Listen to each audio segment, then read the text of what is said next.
Hi friends, I'm Ivy Frazier. I'm from Louisville, Kentucky, and I know Heidi because back in high school we used to do youth theater together, and it's just been really sweet to continue having our friendship, even though that's been mostly virtual over the last years. But I'm especially grateful for this study and for the accountability that it's offered, and just having some good consistency with the Lord in the morning in a time that has just been really inconsistent and kind of uncertain. So I've been grateful to read all of your comments and to kind of get to know you, even though I don't really know you. So today we're going to read Psalm 119, verses 1 through 32. And in She Reads Truth, it's titled A Prayer Celebrating God's Word. And kind of the overall theme, I think, that she was hinting at, and that's very evident in this section at least, is just like joy and rejoicing in like the law and the statutes that the Lord has set up for us. And I'm going to be reading out of the NIV. Blessed are those whose ways are blameless, who walk according to the law of the Lord. Blessed are they who keep his statutes and seek him with all their heart. They do nothing wrong, they walk in his ways. You have laid down precepts that are to be fully obeyed. Oh, that my ways were steadfast in obeying your decrees. Then I would not be put to shame when I consider all your commands. I will praise you with an upright heart as I learn your righteous laws. I will obey your decrees. Do not utterly forsake me. How can a man keep his way pure? By living according to your word. I seek you with all my heart. Do not let me stray from your commands. I have hidden your word in my heart, that I might not sin against you. Praise be to you, O Lord. Teach me your decrees. With my lips I recount all the laws that come from your mouth.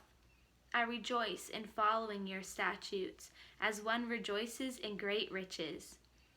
I meditate on your precepts and consider all your ways. I delight in your decrees. I will not neglect your word. Do good to your servant, and I will live. I will obey your word. Open my eyes, that I may see wonderful things in your law. I am a stranger on earth. Do not hide your commands from me. My soul is consumed with longing for your laws at all times. You rebuke the arrogant who are cursed and who stray from your commands. Remove from me scorn and contempt, for I keep your statutes. Though rulers sit together and slander me, your servant will meditate on your decrees. Your statutes are my delight and are my counselors. I am laid low in the dust. Preserve my life according to your word. I recounted my ways, and you answered me. Teach me your decrees. Let me understand the teaching of your precepts. Then I will meditate on your wonders. My soul is weary with sorrow. Strengthen me according to your word. Keep me from deceitful ways. Be gracious to me through your law. I have chosen the way of truth. I have set my heart on your laws.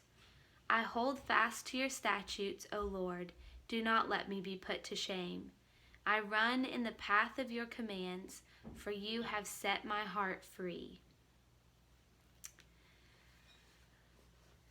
So, from that, I think after reading the She Reads Truth passage too, which she just told a couple cute little stories that kind of ran parallel with what the psalm was talking about, and how like the Lord's laws are really good, and their guidance is what guides our life. It makes our lives really good too. And I loved kind of a couple things stood out to me in this verse.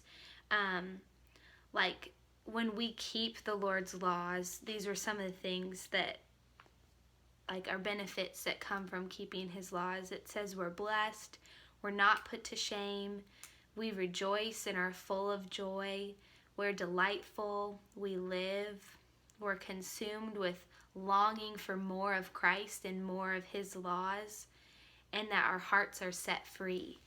And I just thought like that is such a neat juxtaposition between the fear that we can also feel often, like the fear of doing something wrong, the fear of the unknown, and how when there aren't laws and there isn't guidance in our life, we can lead such lives of fear. Like, I don't know what direction I'm going in.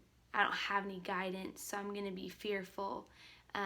But I really like what the psalmist is saying here is that like when we rest and rely on what the Lord, his guidance and the laws that he has set up for us, we are free to be all of these things and have all of these great benefits.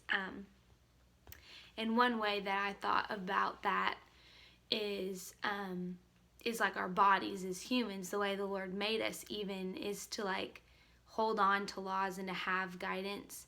And so like I'm not a health student or a nurse or anything by any means, but like if our hearts don't do what our hearts were created to do, if they don't work within the confines of how the Lord made our hearts to work, we'll have problems or we'll die. Like that's just how our bodies are made.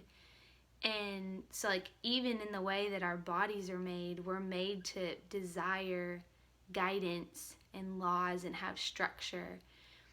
And I just think that's neat how that kind of displays itself even in our like spiritual and emotional lives as well, that when we have structure and we have laws and guidance, we're actually much more free to do a lot of really beautiful and neat things that we might not otherwise be able to do if we were just free to be wild and reckless always. So I think that was neat how the psalmist kind of talks about that. And I especially liked verse 32, how it says, I run in the path of your commands, for you have set my heart free. And just how those two things are parallel, that he's able to run and be free because he is walking in the path of the Lord's commands. So that's kind of what I got out of Psalm 19, 1 through 32 today. And I hope and pray that you are encouraged by this and have a wonderful Thursday.